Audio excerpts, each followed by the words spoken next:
Well, hello there, Maverick traders. This is Rob Reinhold.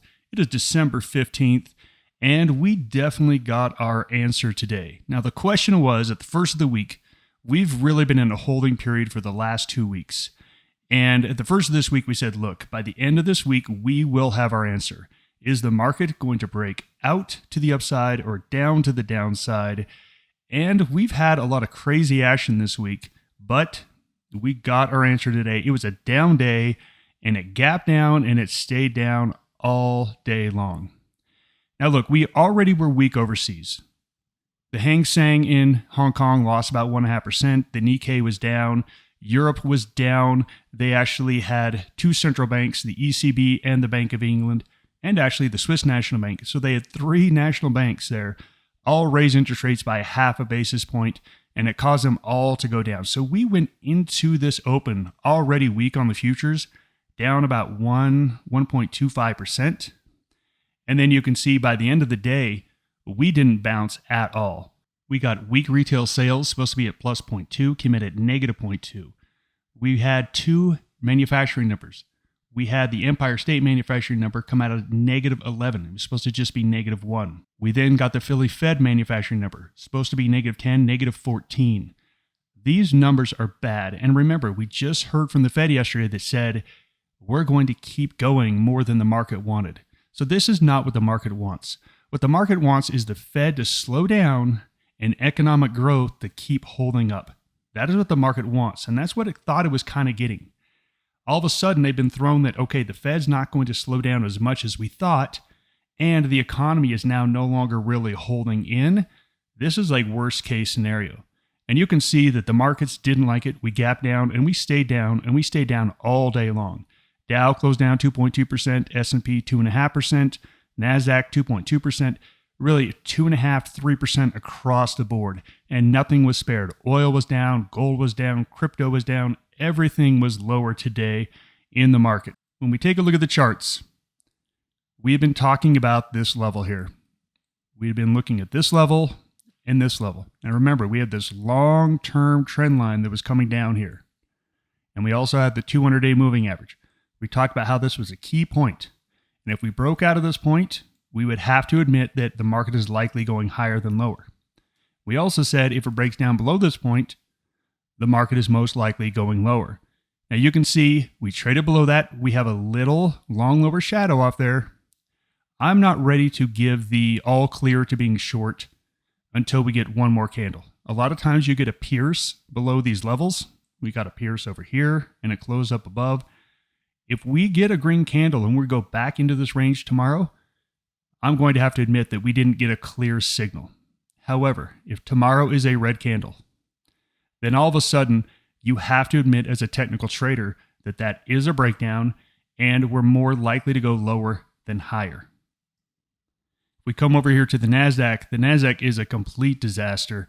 It is way weaker. We saw the S&P really still trading between the 20 and 50-day moving average. You can see the NASDAQ is closing now below the 50-period moving average. It never really had a nice run up to the upside. This is really looking pretty lousy. So we are like at a -1 on tech, but more of a 0 on the S&P. As you can see on the heat map, there was nowhere to hide. It is red all over, a little bit of green in energy, and that was about it. Tesla was up actually about 2 or 3% early in the day, and it faded away. This is just an ugly, ugly sell-off across the board. The market did not like what they heard from the Fed yesterday. We have been ratcheting down our bullishness over the last 2 weeks. We've been going from a +2 to a +1, and last weekend we went to a 0. And at this point, when we look at it technically, we have to admit we're below the 20-day moving average, but we're still above the 50-day moving average.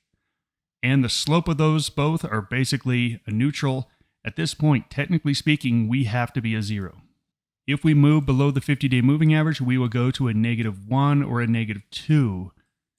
But until this point, we really can't say this is a clear -2 market. We're now more towards the -1 than true neutral. I want to see one more day of a red candle. That being said, this is the S&P. If you take a look at this on the NASDAQ's a -1, -2 right now anyway. We are going to update our scoring system over the weekend in the trading room.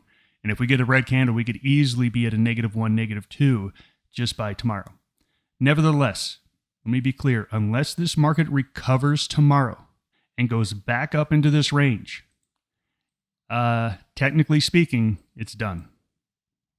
It's saying, hey, that was it. That was all the bounce you got, just like the bounce you got back in July. We had another one in March, and they all led to new lower lows. That's what it's saying. Hey, that was it. That was all you got on the bounce, and we're going back down to possibly some lower lows, at least a retest. So let's talk about some trades, because based on where you were situated in your portfolio, we're basket traders here at Maverick, so we always have trades working all over the place. We have bullish trades working, sideways trades working, bearish trades making, but we always do it with the idea that it's one big trade that we manage. So when we're more bullish than the market, we have more bullish trades working than bearish trades working.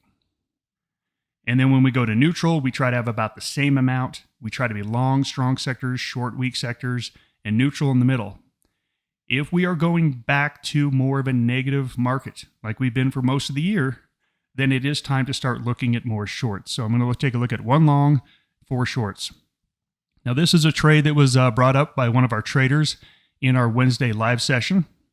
This is Procter & Gamble. It's been a really good performer and completely ignored the bearish price action until the last couple of days. So we did get a pullback here over the last couple of days.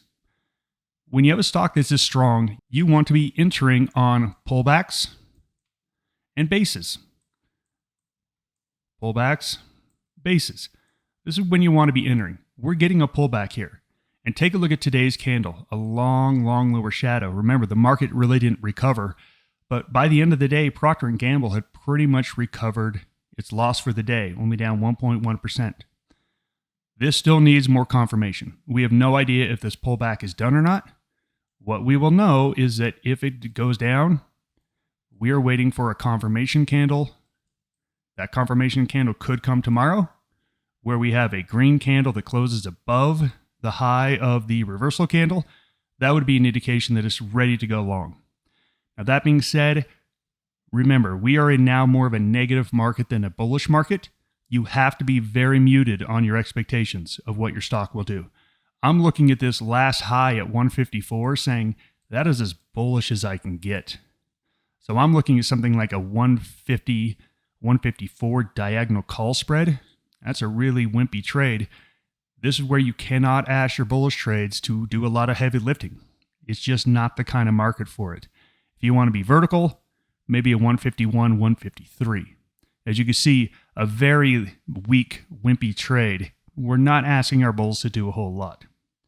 Now, on the bearish side, I'm going to go back to this list because I love this setup. So remember, what we've just had is we've just had about a 4 to 5 week, a 6 week bounce off of the October lows. I want to find all the stocks that didn't bounce. These are the best shorts. So again, we have this big bounce and it rescues a lot of stocks that have been sold off. They recover. What about the ones that didn't recover? These are going to be the ones that fall the most. And this is the who's who of bad stocks lately, mostly in the tech sector and in some of the specialized finance sector.